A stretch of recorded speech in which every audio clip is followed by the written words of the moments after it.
السلام علیکم ورحمۃ اللہ وبرکاتہ۔ آج علوم القرآن میں درس کا موضوع ہے کیفیت وحی الملک الی الرسول۔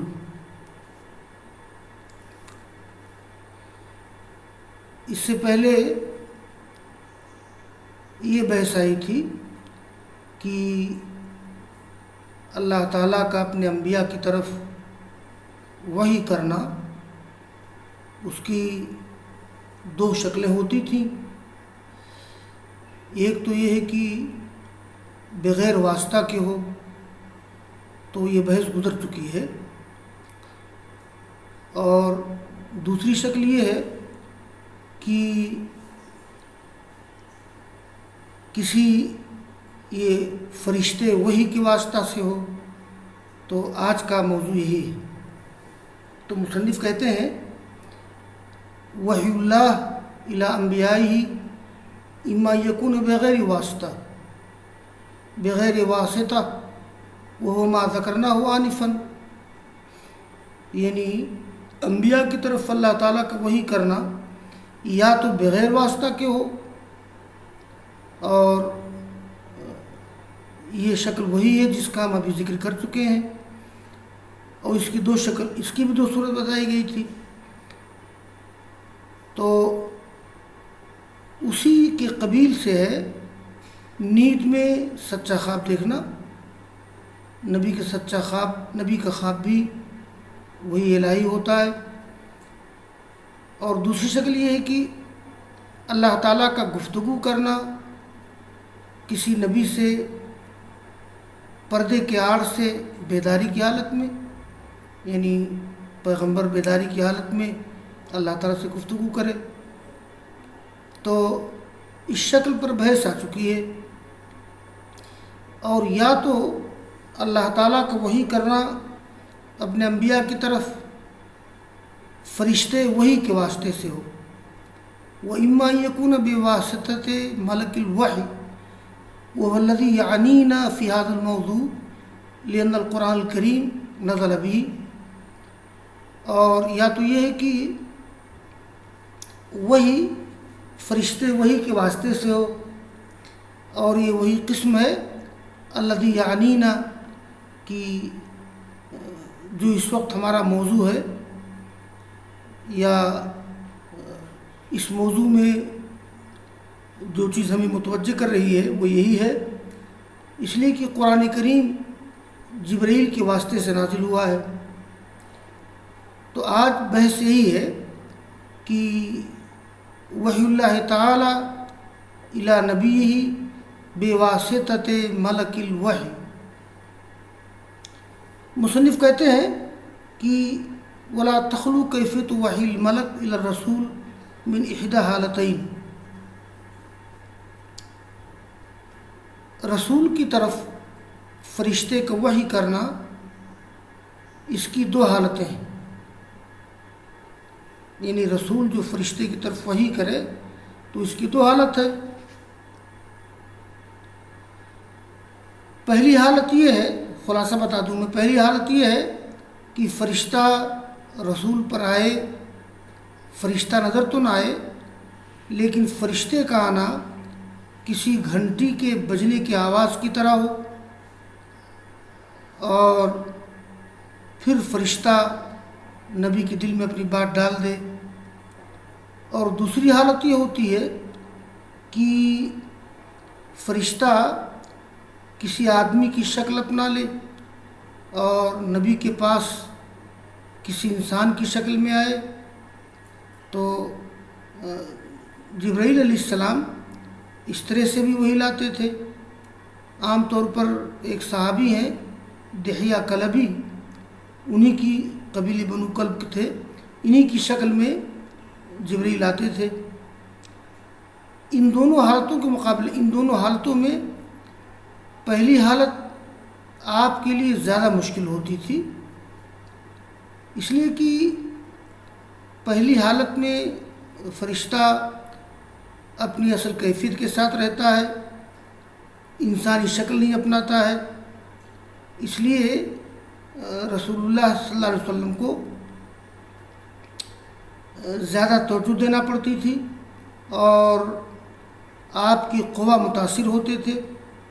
لیکن دوسری حالت چونکہ یہ ہوتی تھی کہ فرشتہ انسانی شکل میں آتا تھا تو ایک انسان دوسرے انسان سے مانوس ہوتا ہے. اس انسیت کی وجہ سے یہ حالت آپ کے لیے کچھ زیادہ مشکل نہیں رہتی تھی بلکہ آسان رہتی تھی. تو مصنف کہتے ہیں ولا تخلو کیفیت وحی الملک الا الرسول من احدى حالتین، یعنی فرشتے کا رسول کی طرف وحی کرنا دو حالتوں میں سے کسی ایک سے خالی نہیں ہے. الحالت الاولی، پہلی حالت، وہی اشد علی الرسول، یہ رسول پر بہت مشکل اور سخت ہوتی تھی حالت. وہ کیا ہے؟ ان یأتیہ مثل سلسلۃ الجرس والصوت القوی یثیر عوامل الانتباہ فتہیئ النفس بکل قواها لقبول اثره. فإذا نزل الوحی بهذه الصورة على الرسول صلی اللہ علیہ وسلم نزل علیہ وهو مستجمع القوى الإدراكية لتلقيه وحفظه وفهمه، وقد يكون هذا الصوت حفيف أجنحة الملائكة المشار إليه في الحديث إذا قضى الله الأمر في السماء وضربت الملائكة بأجنحتها خضعانا لقوله كالسلسلة على صفوان. وقد يكون صوت الملك نفسه في اول سماع رسول له. تو پہلی حالت یہ ہے جو آپ کے لیے مشکل ہوتی تھی کہ فرشتہ آئے گھنٹی کے بجنے کی آواز کی طرح، یعنی زور سے گھنٹی بجتی تھی جیسے آواز ہوتی تھی. یہ آواز کیوں ہوتی تھی؟ یہ قوی آواز یا زوردار آواز یہ یثیر عوامل الانتباہ، یہ ابھارتی تھی بیدار مغزی کے محرکات کو. یہ آواز ابھارتی تھی توجہ کے محرکات کو.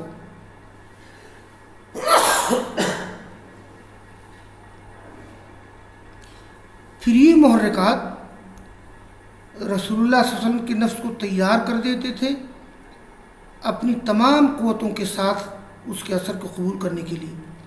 تو جب وہی آپ پر نازل ہوتی تھی اس صورت میں رسول پر نزل علیہ، تو وہی کے نزول ہوتا تھا اور آپ اپنی تمام قوت و ادراک کی فہم و ادراک کی قوتوں کو اکٹھا کیے ہوتے تھے وہی کو لینے کے لیے، اس کو یاد کرنے کے لیے، اس کو سمجھنے کے لیے.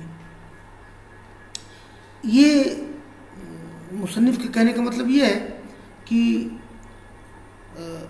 یہ جو پہلی حالت تھی کہ فرشتے کا آنا ہو گھنٹی بجنے کی آواز کی طرح، اور یہ زوردار آواز اس لیے ہوتی تھی تاکہ آپ کے اندر توجہ پیدا ہو جائے، بیدار مغزی پیدا ہو جائے، پوری آمادگی آپ کی ہو جائے وہی کو قبول کرنے کے لیے.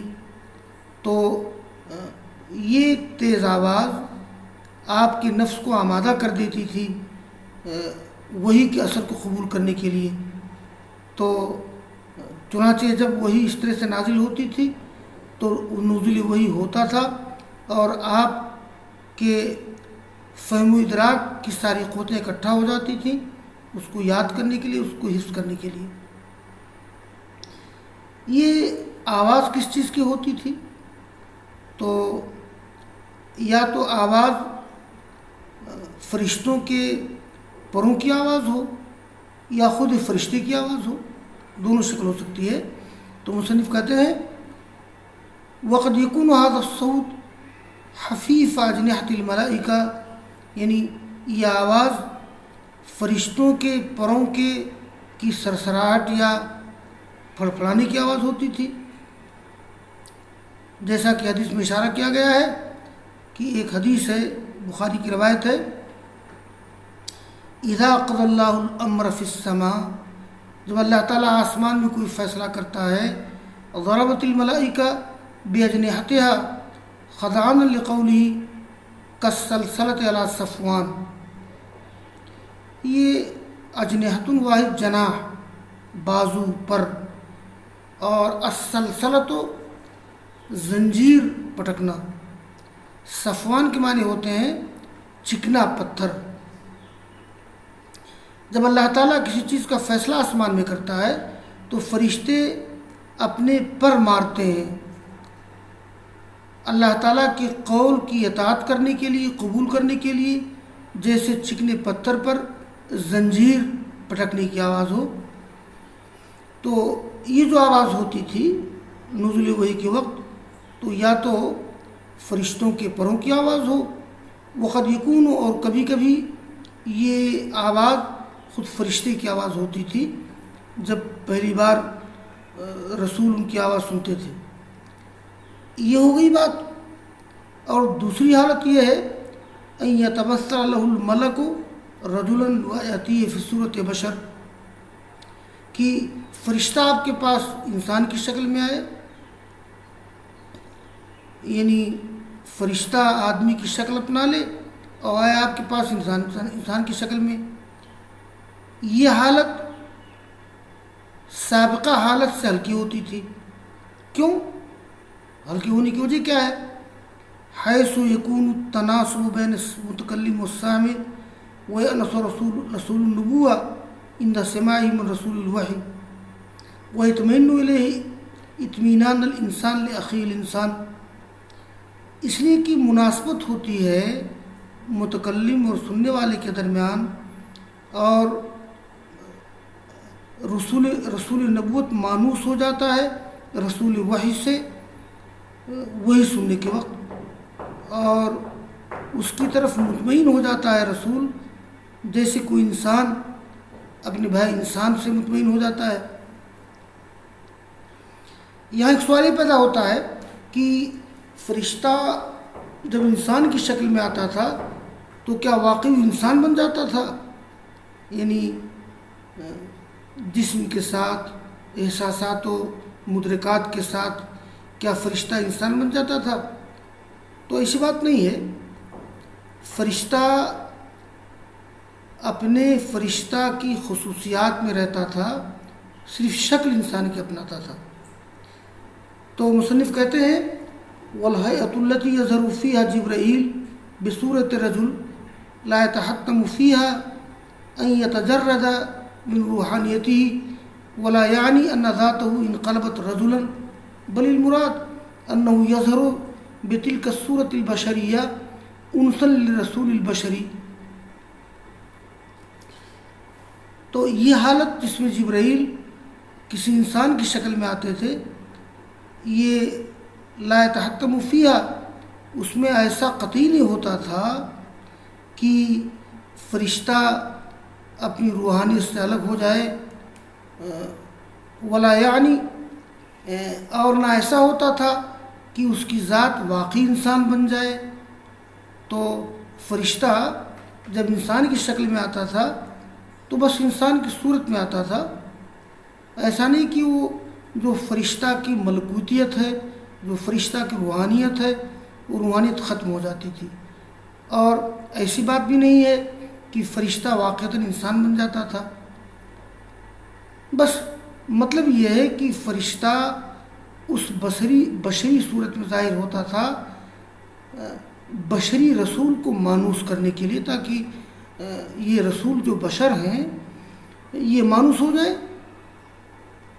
اب مصنف ایک تبصرہ اس پر کر رہے ہیں، ولا شک ان الحالۃ الاولی یعنی حالت السلسلہ لا یوجد فی ھذا الاناث، یہ جو رسول کی طرف فرشتہ کی وحی کرنے کی پہلی حالت ہوتی تھی، یہ گھنٹی بجنے کی آواز کی شکل میں، چونکہ اس میں فرشتہ انسانی شکل اپناتا نہیں ہے تو وہ حالت زیادہ مشکل ہوتی تھی، اس لیے کہ اس میں مرسل اور مرسل علیہ میں یہ انسیت نہیں ہوتی تھی، تناسب نہیں ہوتا تھا، موافقت نہیں ہوتی تھی۔ فرشتہ فرشتہ ہے اور رسول بشر یہ انسان ہے، اس لیے وہ کیفیت مشکل ہوتی تھی۔ اور دوسری حالت جو تھی، چونکہ اس میں فرشتہ انسان کی شکل اپنا لیتا ہے، تو فرشتہ انسان کی شکل میں اور نبی بھی انسان، تو دونوں میں تناسب ہو جاتا تھا، موافقت ہو جاتی تھی، اس لیے دوسری حالت آسان رہتی تھی۔ سنیے مصنف کی زبان میں، مصنف کہتے ہیں یہ ولا شک ان حالت الاولی حالت السلسلہ لا یوجد فی ھذا الاناث، کوئی شبہ نہیں کہ یہ زنجیر کے بجنے، گھنٹی کے بجنے کی آواز، یہ اس میں مناسبت نہیں پائی جاتی ہے، انسیت نہیں پائی جاتی ہے۔ وہی تحتاج الی سمو روحی من رسول اللہ یتناسب مع روحانیت الملک فکانت اشد الحالتین علیہ۔ اور یہ حالت ایسی ہے کہ اس کی وہ محتاج ہے، اس کی ضرورت ہے روحانی بلندی کی طرف، اللہ کے رسول کی طرف سے جو مناسب ہو جائے فرشتہ کی روحانیت سے، یعنی فرشتہ اپنی روحانی انداز میں ہے، تو ضروری ہوتا ہے کہ پیغمبر کے اندر روحانی بلندی آ جائے۔ اب ایک پیغمبر انسان ہوتا ہے، اس انسان میں روحانی بلندی کا آ جانا، پیدا ہو جانا، تاکہ یہ فرشتہ کی روحانیت کے موافق ہو جائے، یہ شکل مشکل ہوگی۔ تو یہ دونوں حالتوں میں سب سے سخت ہے۔ لأنہ کما قال ابن خلدون، جیسے کہ ابن خلدون نے کہا ہے، یہ ابن خلدون یا ابن خلدون، ابن خلدون نے کیا کہا ہے، انسلاخ من البشریت الجسمانیہ واتصال بالملکیت الروحانیہ والحالت الاخرى عکسها لأنها انتقال الملک من الروحانیت المحضہ الى البشریت الجسمانیہ۔ ابن خلدون کہتے ہیں کہ یہ جو حالت ہوتی ہے، یعنی پہلی حالت انسلاخ من البشریت الجسمانیہ واتصال بالملکیت الروحانیہ، یعنی نبی کا الگ ہو جانا ہوتا تھا، یہ بشری جسمانیت سے، اور مل جانا ہوتا تھا روحانی ملکیت سے۔ اس لیے کہ پہلی صورت میں یہ ضروری تھا کہ خود پیغمبر کے اندر روحانی ملکیت پیدا ہو جائے اور جسمانی بشریت سے ایک طرح سے پیغمبر الگ ہو جائے۔ اچھا، دوسری حالت، تو اس لیے پہلی حالت مشکل ہوتی تھی، اور دوسری حالت اس کے برعکس ہے، اس لیے کہ دوسری حالت میں فرشتہ خود منتقل ہو جاتا تھا اپنی خالص روحانیت سے یہ جسمانی بشریت کی طرف۔ تو حالت ثانیہ میں چونکہ فرشتہ خود منتقل ہو جاتا تھا روحانی جسمانیت، یہ روحانیت محضہ سے، یعنی اپنی خالص روحانیت سے بشری جسمانیت کی طرف، اور نبی جو بشر ہیں، تو اس طرح سے دونوں میں مناسبت پیدا ہو جاتی تھی۔ اور پہلی حالت میں چونکہ فرشتہ اپنی روحانی ملکیت، اپنی ملکی روحانیت کے ساتھ رہتا تھا، تو خود پیغمبر کے اندر ضروری ہوتا تھا کہ ان میں روحانی بلندی پیدا ہو جائے، اور تاکہ وہ فرشتے وہی کی وہی کو پیغمبر کیچ کر سکے۔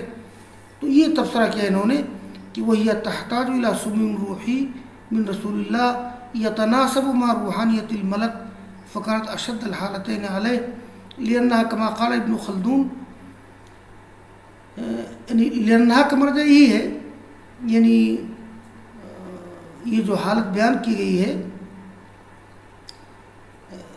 یعنی پہلی حالت، اس لیے کہ پہلی حالت میں کیا ہوتا تھا کہ خود رسول کا الگ ہو جانا ہوتا تھا بشری جسم سے ملکی روحانیت کی طرف یا ملکی روحانیت سے اتصال ہو جاتا تھا.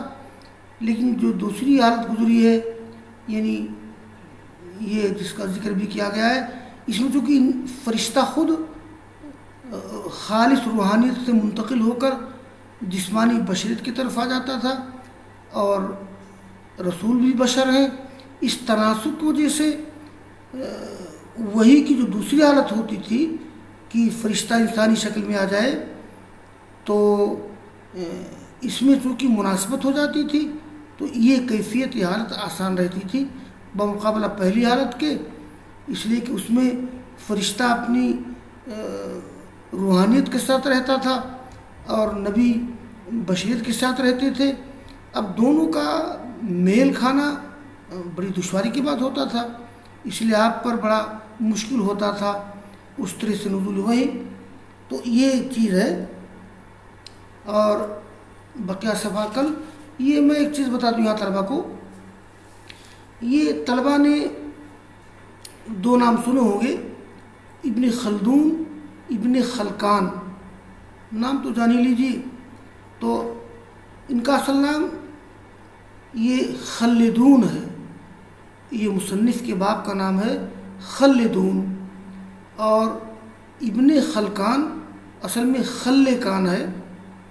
یہ خلدون کے معنی ہوتے ہیں دونا چھوڑ دو، خلقانہ کا معنی ہوتا ہے کانا چھوڑ دو. دارالدیوبند میں ہمارے بعض اساتذہ نے بتایا تھا کہ اصل میں ان کا تکیہ کلام تھا دونا.